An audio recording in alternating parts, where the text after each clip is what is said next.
तो कितने लोगों के मन में ऐसे आता है कि कुछ कुछ कहानियाँ भगवान के बारे में, कि भगवान की लीलाओं के बारे में उन्होंने ऐसे क्यों किया, ऐसा उन्होंने नहीं करना चाहिए था। जैसे बहुत सारे देवी देवताओं की कहानियों में हम प्रश्न उठाते हैं। हेलो, है ना? बोलिए। जैसे बाली को छुप करके मारा, वो मर्यादा पुरुषोत्तम थे तो उनको तो ऐसा नहीं करना चाहिए था। नहीं कृष्ण जो है वो झूठ बोलते थे, उनको तो सब पता था, फिर उन्होंने इतना बड़ा युद्ध क्यों होने दिया, वो रोक सकते थे। ऐसे प्रश्न आता है, कितने लोगों के मन में आता है।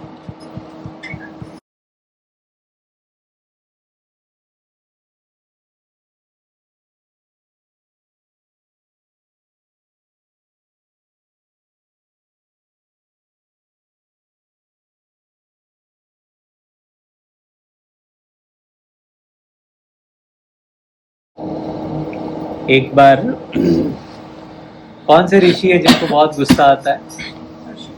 दुर्वासा। तो ऐसे माने क्या, ऋषियों को इतना गुस्सा ये सब इतना ध्यान साधना करते फिर भी उनको इतना गुस्सा आता है। ऋषि जब अपनी साधना करके खत्म करके उठे तो उनको बहुत भूख लगी, तो उन्होंने गांव में मथुरा में संदेश भिजवाया कि मेरी साधना आज दोपहर में खत्म होगी तो हमें भोजन चाहिए। तो गांव से सभी गोपिकाएं जो हैं वो भोजन लेकर के हमारे पास में आए, और वो साधना कर रहे थे यमुना के उस पार। तो इधर से सब लोगों को जब मालूम हुआ तो सब लोग गए। तो जब वो पता चला तो सब गोपिकाएं भोजन लेकर के उधर जाने को हुई, बट बीच में यमुना नदी पड़ती है, तो यमुना नदी कैसे पार करें। तो उनके पास में तो एक ही उपाय था, कृष्ण। सब कृष्ण के पास में गए और कृष्ण ने बोला कि भाई हमें उस पार जाना है, दुर्वासा जी को भोजन कराना है, कैसे जाएं।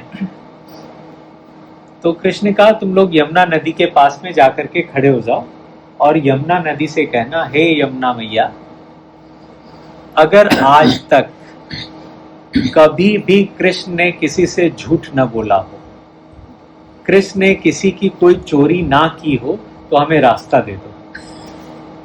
तो गोपिकाएं बोली, अरे कैसे बात करते हो, हम खुद साक्षी हैं, मेरे घर से तुमने माखन चुराया है, कितनी बार तुम झूठ बोले हो। बोला, अरे भाई तुम करो तो सही ऐसा, जा करके यमुना के पास में कहो तो सब गोपिकाएं गईं और जाकर के वहाँ यमुना नदी के सामने उन्होंने यमुना जी से कहा, यमुना मैया, अगर कृष्ण ने कभी आज तक झूठ ना बोला हो, चोरी ना की हो, तो हमें रास्ता दे दो। और जैसे ही उन्होंने बोला, तुरंत यमुना जी दो हिस्सों में बट गईं और बीच में से एक पूरी खाली जमीन उन्हें दिखाई दी, और उस पर चल करके वो आराम से इधर आ गईं और उन्होंने दुर्वासा ऋषि को पेट भर भोजन कराया। जितना भोजन वो लोग लाए थे सब सारा भोजन दुर्वासा ऋषि ने ग्रहण कर लिया। और जब भोजन कराने के उपरांत उन्हें वापस जाना हुआ तो अब फिर यमुना रास्ता कैसे देंगे। अब तो वाला मंत्र तो एक बार का था, वो तो निकल गया, अब क्या होगा। तो दुर्वासा ऋषि से कहा कि दुर्वासा जी आप हमें उस पार पहुंचाइए, हम लोग उधर कैसे जाएंगे। बोले वो तो बड़ा आसान है, यमुना नदी के पास में जाकर के खड़े हो जाओ और यमुना नदी से कहना कि अगर दुर्वासा ने एक दाना भी अन्न का न खाया हो तो हमें रास्ता दे। तो सब लोग अपना हतप्रभ रह गए, बोले अरे भाई हमने अपनी आंखों से देखा, हम लोग खिलाएं आपको और आप कह रहे एक भी दाना अन्न का न खाया हो। इतना भोजन, पूरे गांव का भोजन आपने हजम कर लिया आज। बोला आप कहो तो।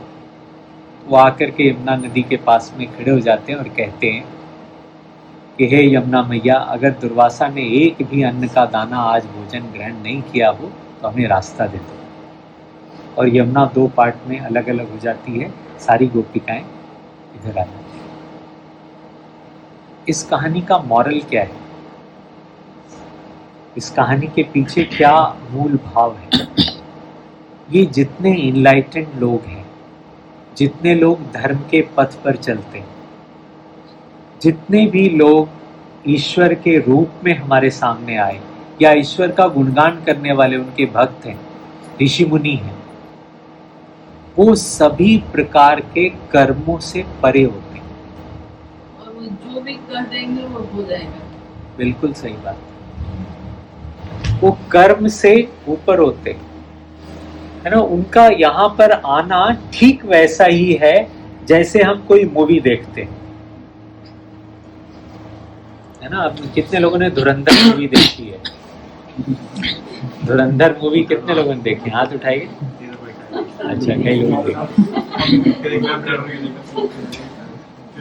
कितना वायलेंस है उसमें। जिन लोगों ने नहीं देखी, हाँ, उनको बता दें। हाँ, बहुत ज्यादा है। 5 किलो का बटखड़ा लेकर के लोहे का, है ना, बच्चों को दिखाइएगा मत, या जिनको डर लगता है वो ना देखे। वो सिर जो है उसका उस बटखरे से एकदम चूर चूर कर देते और वो दिखाता है, सीन को फिल्म में दिखाया है।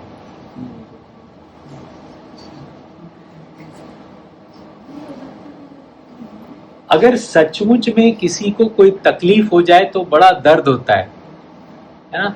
बट उस फिल्म को हम बड़े मनोरंजन के भाव से बड़े आराम से देखते हैं ना। बहुत कम ही लोग होते हैं जो फिल्म को देख करके इमोशनल हो जाते हैं, है ना। कुछ लोग तो हो जाते हैं, है ना। वो जिनको अपना इमोशंस पे कंट्रोल नहीं होता वो ऐसा करते हैं। बट अगर अच्छे साधक हैं तो आपको इन सब चीज़ों का प्रभाव नहीं होता, है ना। जैसे अभी लोग का हंसी चालू हो गया तो रुक ही नहीं रहा था। लेकिन आपको इस पे नियंत्रण होना चाहिए, है ना। अगर आप साधना करते तो आपको नियंत्रण, जब आप चाहें आप मुस्कुरा सकते हैं, जब आप चाहें रो सकते हैं, और जब चाहें आप अपनी रुलाई को और हंसी को रोक भी सकते हैं, है ना। ये हुआ इंद्रियों पर काबू पाना, इंद्रियों पर कंट्रोल होना। तो अपनी भावनाओं पे नियंत्रण होना भी आवश्यक है, और ये साधना से आता है। समझ पा रहे हैं ना। तो इस तरह का जो वो हो रहा है फिल्म में, वो डायरेक्टर ने स्क्रिप्ट में लिखा है, तुमको ऐसा करना है ना। जिसका सिर ऐसे ऐसे मार करके पूरा चूर चूर कर दिया, अगले ही क्षण वो व्यक्ति वहीं खड़ा और दोनों एक दूसरे को गले मिल करके हंस रहे हैं। जहां फिल्म की शूटिंग हो रही होगी वहां तो ऐसे ही हुआ होगा ना। हमें लगता है ये दोनों दुश्मन है, बट ऐसा है नहीं। हमें लगता है दुर्वासा ने सारा भोजन कर लिया, हमें लगता है कृष्ण ने मक्खन चुराया, हमें लगता है कृष्ण बड़े बदमाश थे। महिलाएं जो नहा पे स्नान कर रही है उनका कपड़ा लेकर के ऊपर चले जाए। ये हमारी छोटी दृष्टि है जिससे हम फिल्म के स्क्रीन पे जो चल रहा है वही देख पा रहे हैं।